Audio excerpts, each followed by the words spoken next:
हाय दोस्तों, ये कहानी स्वरचित है। उम्मीद है आप सभी को पसंद जरूर आएगी। ये कहानी है मेरी भाभी की, जिनकी अभी नई शादी हुई है।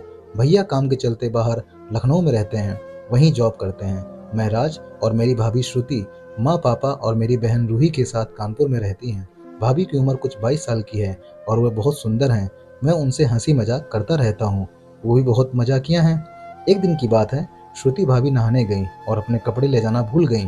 केवल तौलिया लेकर गईं। उन्हें लगा घर में कोई है नहीं, बाद में आके बदल लेंगी। लेकिन मैं कोचिंग से वापस लौट आया था और अपने कमरे में पढ़ाई करने चला गया। वैसे भाभी श्रुति हमेशा अपने सारे कपड़े बाथरूम में लेके जाती हैं, ताकि उनको बाहर आके बदलना न पड़े। श्रुति भाभी नहा के बाथरूम से बाहर निकली तो भाभी कमर से छाती तक तौलिया लपेटे हुए आईं। बाथरूम के बाहर थोड़ा पानी पहले से ही गिरा हुआ था और उनका पैर अचानक से पानी पर पड़ गया और वो गिर गईं।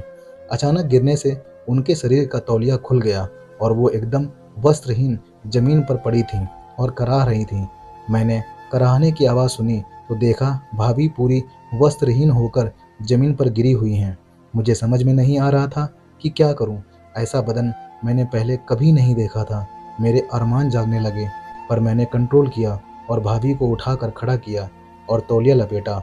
वो चल नहीं पा रही थी। उनको गोद में उठाकर कमरे तक ले गया और बिस्तर पे लिटा दिया।